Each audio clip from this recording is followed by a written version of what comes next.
Hello.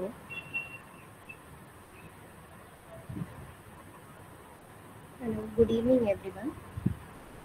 बेटा voice आ रही है? Yes ma'am.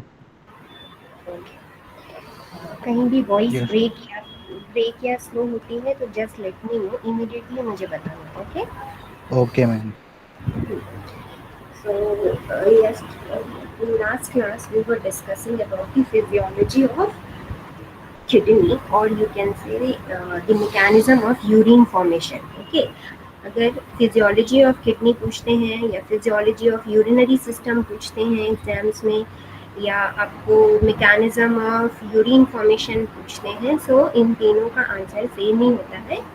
ठीक है, ये तीनों ही आपके किसी तरीके से भी पूछ सकते हैं। Mechanism of urine formation, okay. So ये हम डिस्कस कर रहे थे। ये देखा था, थोड़ा सा मैं रिपीट कर दूँ, देन वी विल कंटिन्यू। एक मिनट, शेयर करती हूँ इसमें।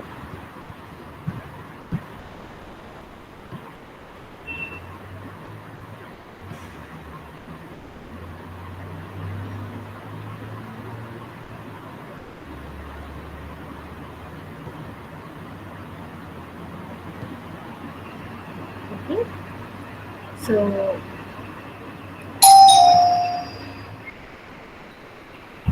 Wait a minute.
Sorry for the interruption, net थोड़ा सा इशू कर रहा है। अब वॉइस आ रही है ना बेटा? Yes ma'am. ओके, सो आपको अभी ये यूरिनरी का इसका ट्यूबुलर का डायग्राम दिख रहा है स्क्रीन? स्क्रीन शेयर हो रही है बेटा? No ma'am.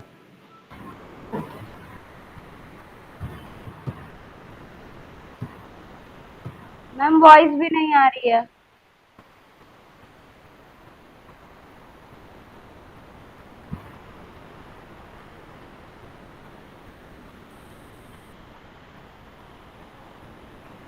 Now you are able to see the diagram, and voice is also coming or not, just let me know.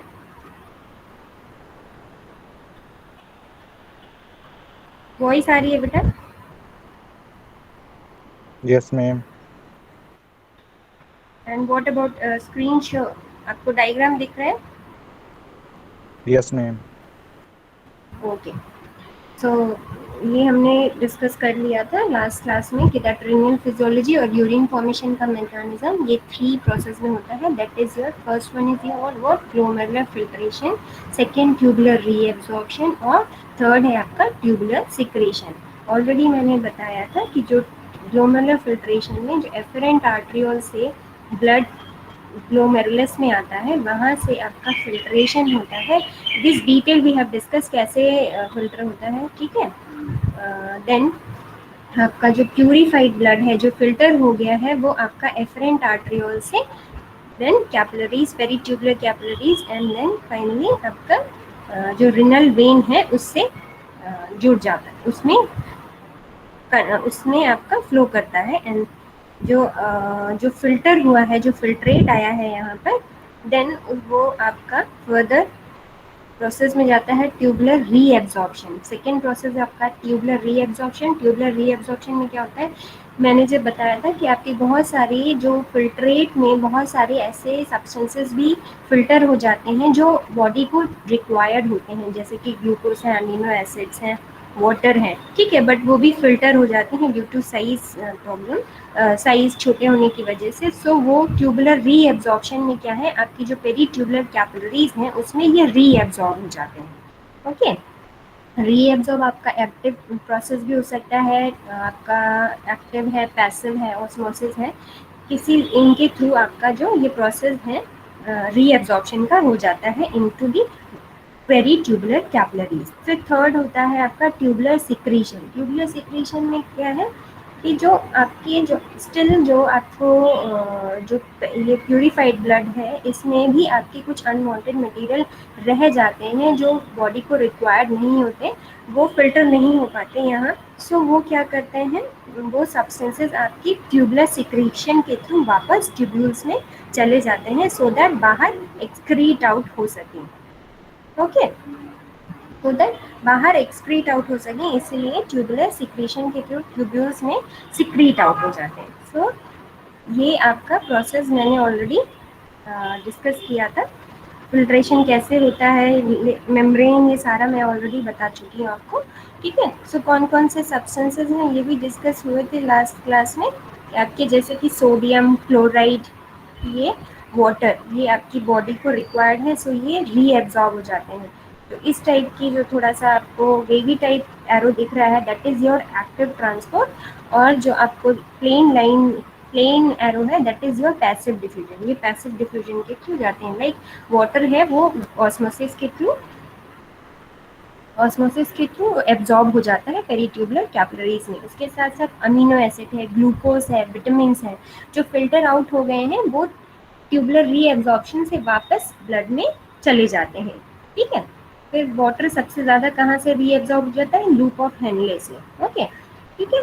उसके साथ साथ ये आपका जो सोडियम और कैल्शियम, सोडियम और क्लोराइड है, ये कहाँ से, ये पीसीटी, प्रॉक्सिमल कॉन्वोल्यूटेड ट्यूब्यूल से और डिस्टल कॉन्वोल्यूटेड ट्यूब्यूल से मैक्सिमम रीएब्जॉर्ब हो जाता है, ठीक है. देन आपका जो ट्यूबुलर सिक्रीशन होता है, ट्यूबुलर सिक्रीशन में मैंने बताया कि जो अनवांटेड मटेरियल स्टिल जो रह गया है वो आपका फिर से पेरीट्यूबुलर कैपिलरी से ट्यूब्यूल्स में आता है और फिर फाइनली यूरिन में एक्सक्रीट आउट हो जाता है. जैसे कि अमोनिया है, वो एक्सक्रीट आउट होगा ट्यूबुलर सिक्रीशन के थ्रू. एंड कुछ ड्रग्स होती हैं जैसे कि पेनिसिलिन है, ठीक है. सो ये क्या है, आपके ट्यूबुलर सिक्रीशन के थ्रू वापस आते हैं ट्यूब्यूल्स में एंड देन एक्सक्रीट आउट हो जाते हैं. Okay, so this is the mechanism, this is the process how kidney forms the urine, or you can say physiology of the kidney. तो कुछ भी क्वेश्चन पूछते हैं तो आपको सेम आंसर लिखना है, और ये मैंने ऑलरेडी बताया था कि that this one is very important question. Okay, now after this kidney हमने पढ़ लिया, एनाटॉमी पढ़ ली, फिजियोलॉजी पढ़ ली, नेफ्रॉन का स्ट्रक्चर देख लिया, everything we have completed. Now अब किडनी के बाद क्या आता है आपका सीधा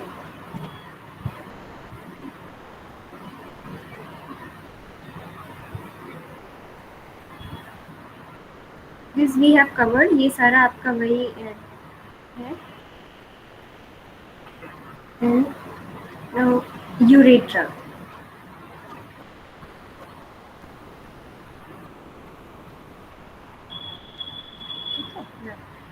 किडनी सबसे जो फर्स्ट ऑर्गन था उसमें किडनी के बाद जो ट्यूबलाइक स्ट्रक्चर्स होते हैं उन्हें बोलते हैं यूरेटर्स बोलते हैं। ओके, ये आपकी यूरेटर्स होती हैं, ये किडनी से आ रही होती हैं। 2 यूरेटर्स होती हैं, एक ट्यूब लाइक स्ट्रक्चर है। इनका कोई स्पेशल और कुछ इसमें कोई अलग से वॉल्व या कुछ नहीं होता, सिंपली आपके ये यूरेटर इसमें ये जो ब्लैडर है इसमें आके ओपन होती हैं। ओके, सो ट्रांसपोर्ट करती हैं। इनका फंक्शन क्या है? Simply transport the urine from the kidney to the bladder. ठीक है, जो किडनी से ब्लैडर में यूरिन को ट्रांसपोर्ट करती हैं। ओके, सो आफ्टर यूरेटर के बाद क्या आता है? ब्लैडर और urinary bladder. As I told, जो यूरिनरी ब्लैडर होता है वो एक बैलून लाइक लगता है। ठीक है, या फिर अब पाउच लाइक स्ट्रक्चर, इसको देख के ही लग रहा है पाउच लाइक स्ट्रक्चर है। ठीक है, जब एम्प्टी होता है, if this much late students are coming, I will not allow. So many times I told, then also don't know why again and again they are coming. Okay, so this is your, ये आपका जो structure दिख रहा है ये urinary bladder का है। और जो यूरिनरी ब्लैडर जब एम्प्टी होता है, जब इसमें यूरिन नहीं होती, that time it is looking like deflated balloon. ठीक है, जैसे कि बैलून से एयर निकाल दी गई है वैसे होता है। But as it is filled it become round and pear shape. ठीक है, जैसे ही इसमें यूरिन कलेक्ट हो जाती है तो राउंड और पियर शेप का हो जाता है। और अराउंड कितना यूरिन होल्ड कर सकता है? 700 to 800 ml of urine hold करता है। ओके, सो जो ब्लैडर है आपका 700 to 800 ml यूरिन होल्ड करता है। जब इसमें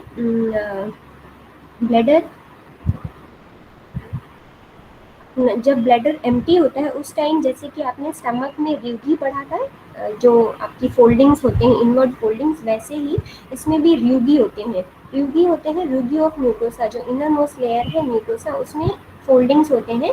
फोल्डिंग्स इसलिए होती हैं जैसे ही यूरिन इसमें ब्लैडर में फिल हो तो ये एक्सटेंड हो जाए, एक्सपेंशन हो जाए और ज़्यादा एरिया प्रोवाइड कर सके। ओके, ठीक है, and this one is your peritoneum, ऊपर की पेरिटोनियम है। और सेकेंड लेयर, इसमें जो लेयर होती है मस्कुलर लेयर, उसे बोलते हैं डिट्रूसर मसल। ठीक है, so first one is your peritoneum layer, इसके अंदर है आपकी डिट्यूशर मसल लेयर। ठीक है, ये जो मसल लेयर है दैट इज डिट्यूशर मसल।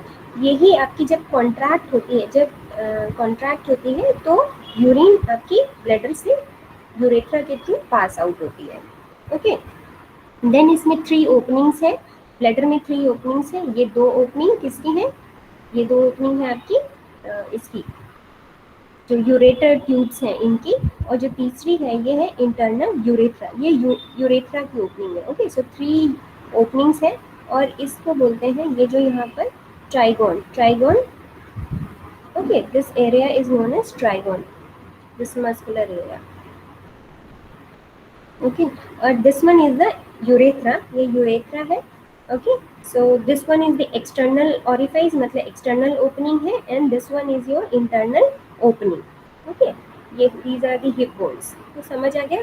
तो जैसे ही प्रोसेस कैसे होता है, ये जैसे ही किडनी से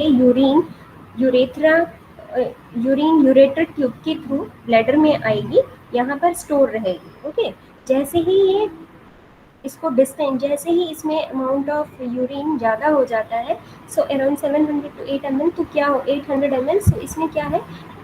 डिस्टेंशन होगा। ये जो ब्लैडर है डिस्टेंशन फील करेगा, इसमें स्ट्रेच रिसेप्टर्स होते हैं, वो डिस्टेंशन फील करेंगे कि इसमें यूरिन एक्सेस हो गई है। Okay, so stretch receptor spinal cord में सिग्नल भेजेंगे कि that bladder is full. Okay, so इसको एम्प्टी करना है। देन अगेन आपका सिंपैथेटिक पैरासिम्पैथेटिक नर्वस सिस्टम के थ्रू अगेन इंफॉर्मेशन आएगा, so open this internal urethral opening.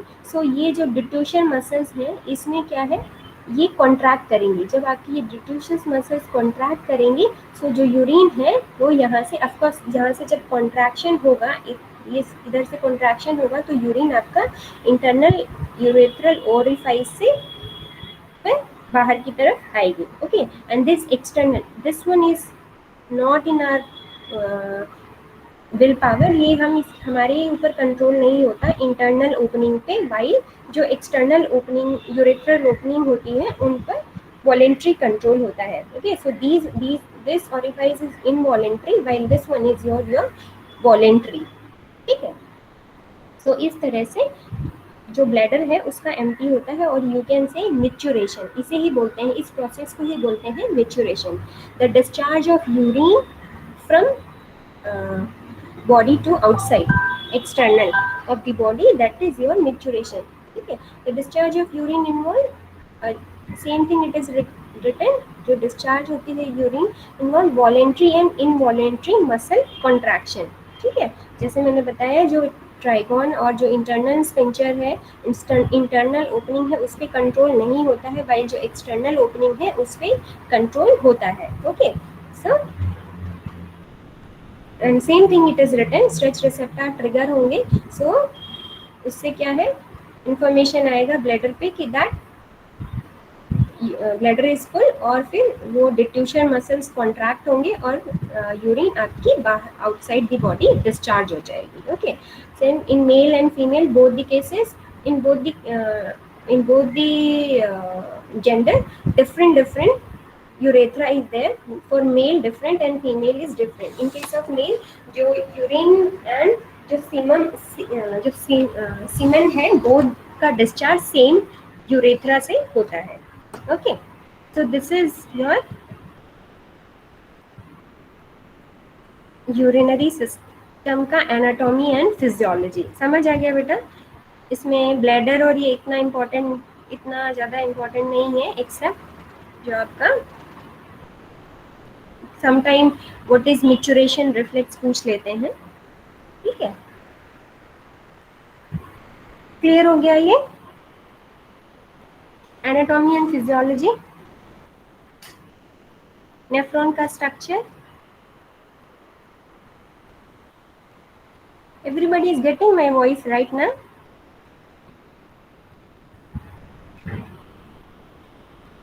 Nobody is responding, right?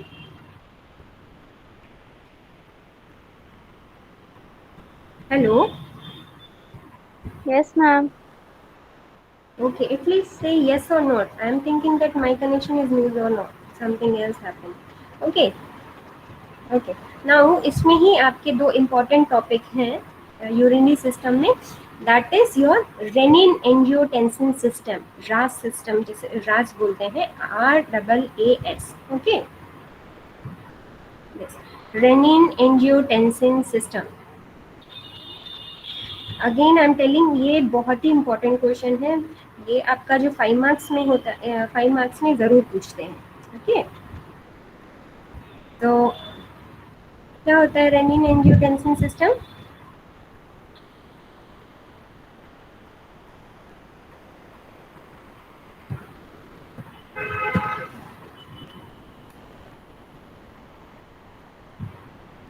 तो rennin angiotensin system, this system regulates the BP. ये BP को regulate करता है और बीपी को कंट्रोल करता है, ब्लड प्रेशर को और ब्लड वॉल्यूम को. ठीक है, so renin angiotensin system urinary system में ही आपका ये इम्पोर्टेंट टॉपिक है. ये क्या करता है, इस सिस्टम का क्या है फंक्शन? मेनली कंट्रोल करता है ब्लड प्रेशर को और ब्लड वॉल्यूम को. ओके, तो हाउ इट इज डन?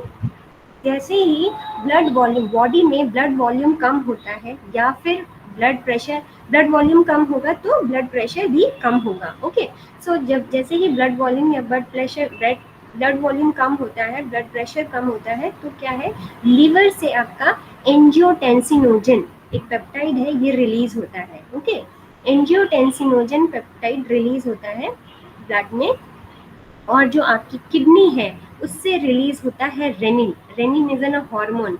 जब मैं आपको पढ़ा रही थी नेफ्रॉन का स्ट्रक्चर, उस टाइम बताया था कि जस्टा ग्लोमेरुलर सेल से रेनिन रिलीज होता है. उस टाइम ये मैं बता रही थी आपको कि ये आगे आपका आएगा. ओके, सो किडनी से रिलीज होता है, अब तक किडनी में सेल्स होते हैं जक्स्ट्रा ग्लोमेरुलर सेल्स, जिससे रिलीज होते हैं आपका renin. Renin is an hormone.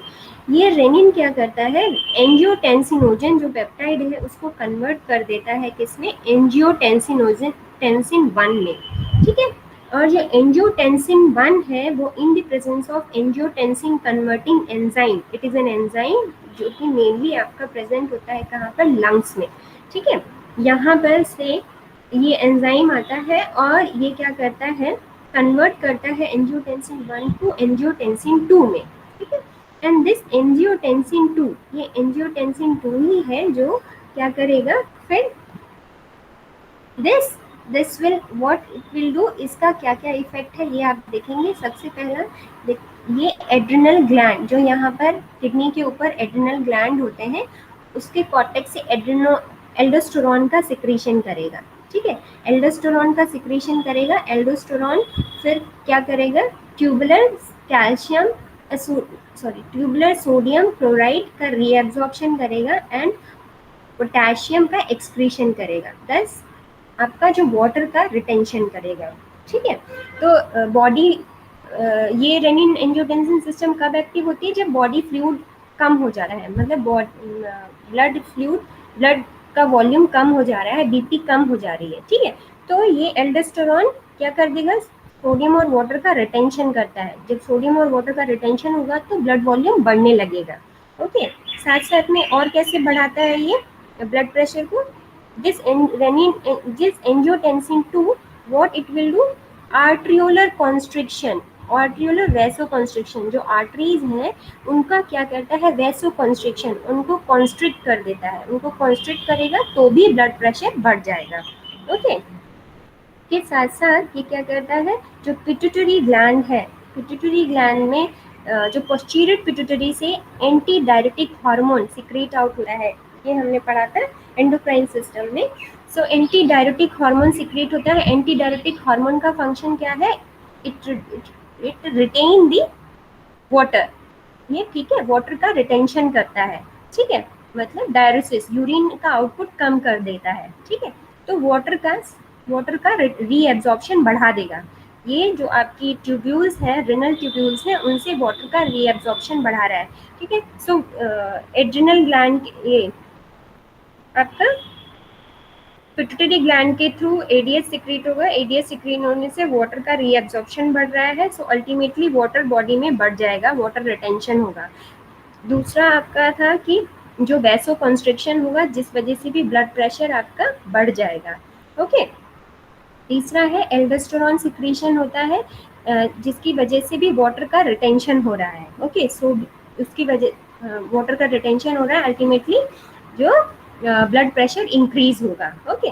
और साथ साथ में एंजियोटेंसिन 2 सिंपैथेटिक एक्टिविटी को भी इंक्रीज करता है। सो ये सारे जो फैक्टर हैं, ये सारे आपको पॉजिटिव दिख रहे हैं, ये जो सारे फैक्टर क्या करते हैं, अल्टीमेटली वाटर एंड सॉल्ट का रिटेंशन करेंगे, ठीक है। ये सारे आपके वाटर एंड सॉल्ट का रिटेंशन करेंगे एंड इफेक्टिव सर्कुलेटिंग वॉल्यूम जो होगी आपकी बॉडी की, जो इफेक्टिव सर्कुलेटिंग वॉल्यूम है वो बढ़ जाएगा। बढ़ने जैसे ही बढ़ जाएगा, मतलब नॉर्मल लेवल पे आ जाएगा जितना बॉडी को चाहिए, तो ये आपका नेगेटिव फीडबैक मैकेनिज्म से जो रेनिन का रिलीज हो रहा था वो इनहिबिट हो जाएगा, okay. So decrease in renal perfusion, so यहाँ से जो रेनिन रिलीज हो रही थी वो आपकी रिड्यूस हो जाएगी। सो दिस इज हाउ, इस तरीके से रेनिन एंजियोटेंसिन सिस्टम एक्ट करता है। जब जो सर्कुलेटिंग वॉल्यूम है, ब्लड है, जो सर्कुलेटिंग वॉल्यूम है बॉडी का, वो रिड्यूस हो जाता है, ब्लड प्रेशर कम हो जाता है, तब रेनिन एंजियोटेंसिन सिस्टम आपका एक्टिव होके इस तरीके से इस मैकेनिज्म से, ये जो इस मैकेनिज्म से ब्लड वॉल्यूम को नॉर्मल करता है। समझ आ गया rennin angiotensin system?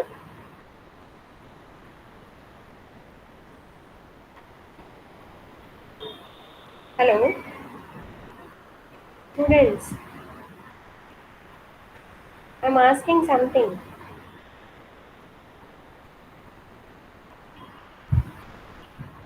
Nobody is there.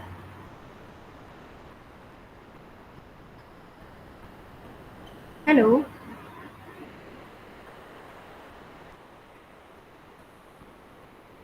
Students? Yes ma'am. Respond नहीं करते बेटा आप लोग। मैम वॉइस नहीं आ रही है। वॉइस नहीं आ रही है? अब लास्ट में बताते हैं, जब मैं पढ़ा देती हूँ पूरा तब बता रहे हैं वॉइस नहीं आ रही है। आपको नहीं आ रही? रिमेनिंग स्टूडेंट्स कहाँ हैं? Where are other students? What they are doing? Why they are not ma'am responding? Ma'am अभी नहीं आ रही, इससे पहले आ रही थी। ये रेनिन एंजियोटेंसिन सिस्टम समझ आया? This one is very important, I am telling again and again.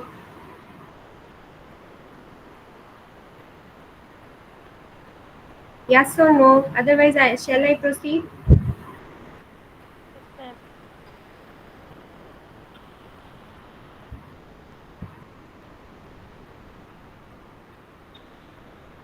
Okay. So after this renin-angiotensin system, one more function of kidney is important. That is acid-base balance by the kidney. ठीक है? So kidney आपका acid base balance, body का जो acid base balance है उसको maintain करने में भी बहुत इम्पोर्टेंट रोल प्ले करती है। ओके, ये क्वेश्चन भी इम्पोर्टेंट है। This question can be asked.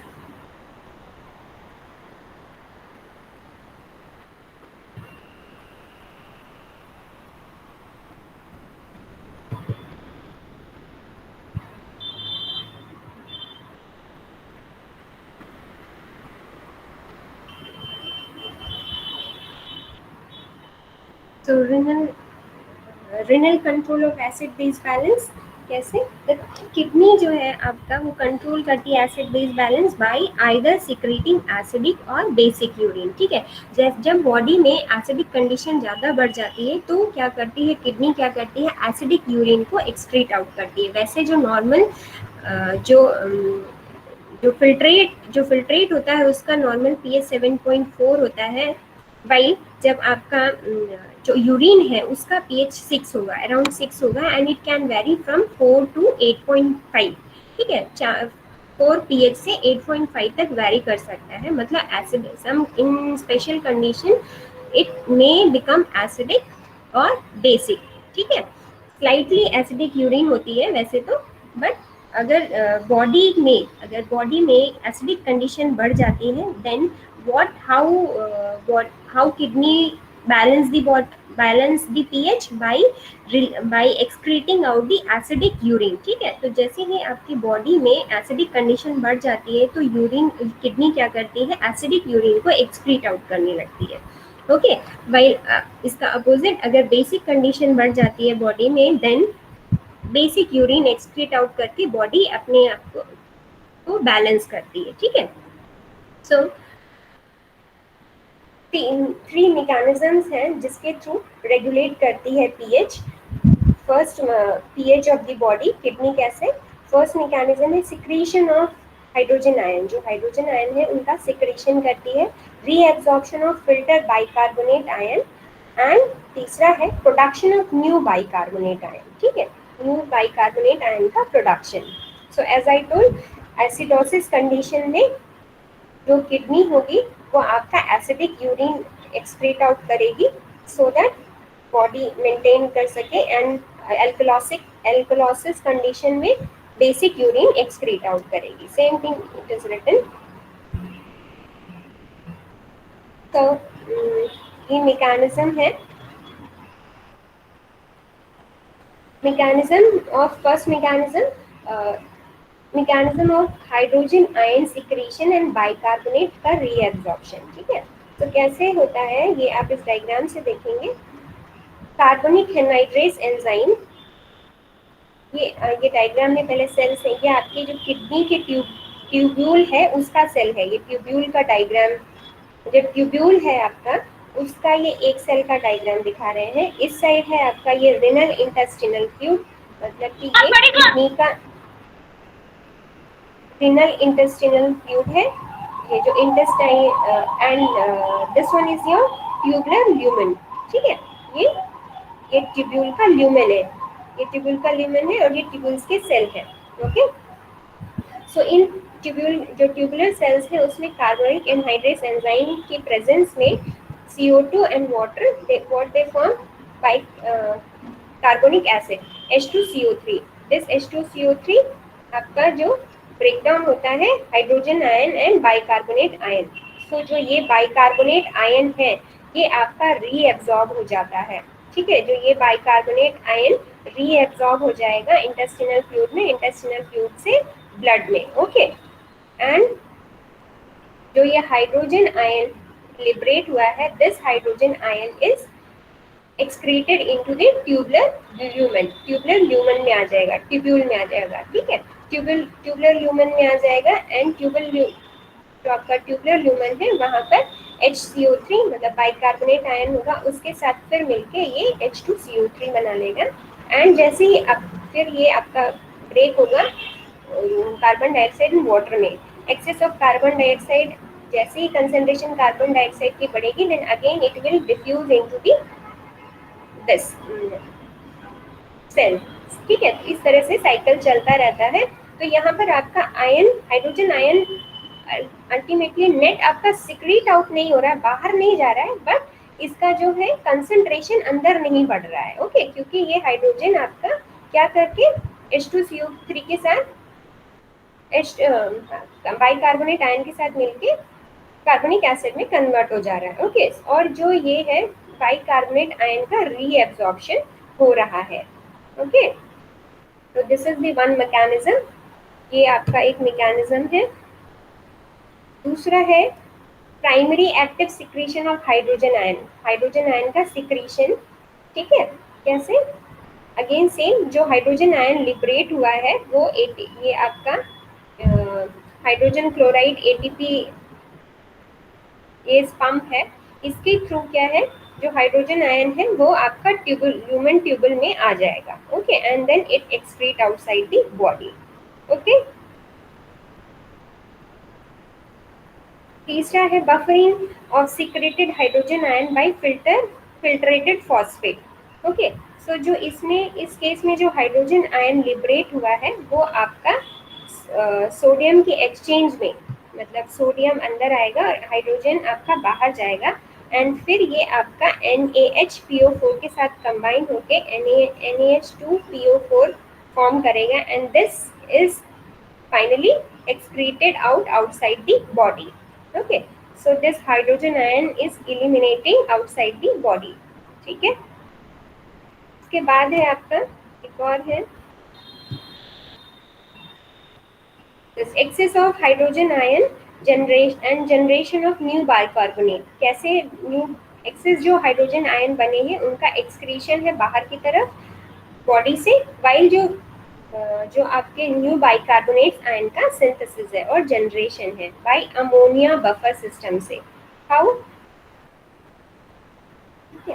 This glutamine it's divide, जब इसका ब्रेकडाउन होता है ग्लूटामिन का, ग्लूटामिन आपके इंटेस्टिनल फ्लूइड ट्यूबुलर फ्लूइड में होता है एंड इन दिस सेल्स में जो प्रॉक्सिमल ट्यूबुलर सेल्स में होता है. दिस इज एन अमीन है आपका, अमीनो एसिड है. ग्लूटामिन आपका ब्रेकडाउन होता है H2CO3 में एंड अमोनियम आयन में. ठीक है, एंड दिस अमोनियम आयन ये आपका सोडियम के साथ सोडियम के एक्सचेंज में ट्यूब्यूल में आ जाएगा, and this ammonium ion is combined with chloride ion and then excreted outside the body ammonium chloride के फॉर्म में. ओके,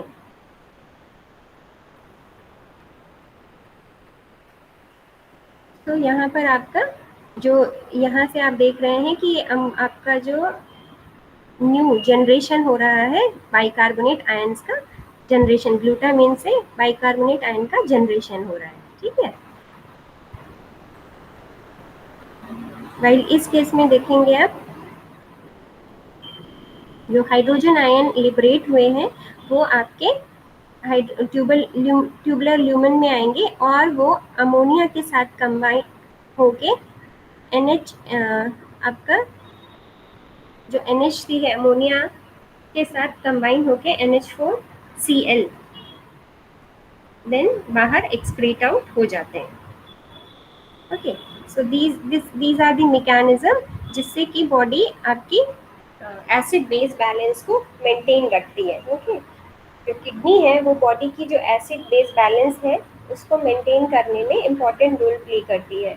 इसके साथ साथ अदर जो और तीन दो फंक्शंस होते हैं through which body maintain its acid base balance, that other one is you will study in respiratory system. Respiratory system में भी आपका जो रिस्पायरेटरी सिस्टम भी कंट्रोल करता है एसिड बेस बैलेंस। उसके साथ साथ सबसे मेन और एक है that is buffer system. Body का अपना एक बफर सिस्टम होता है। ओके, सो ये थ्री सिस्टम्स हैं जिसके थ्रू जो बॉडी अपनी पीएच है उसको मेंटेन रखती है। Okay, hope all of you understood this all are very important questions. आपके ये 5 मार्क्स के इम्पोर्टेंट है क्वेश्चंस।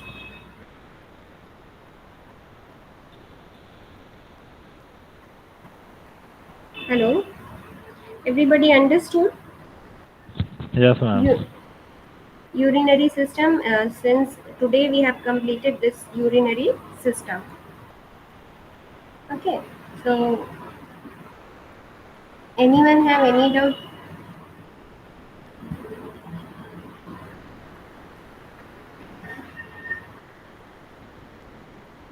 No? No, ma'am.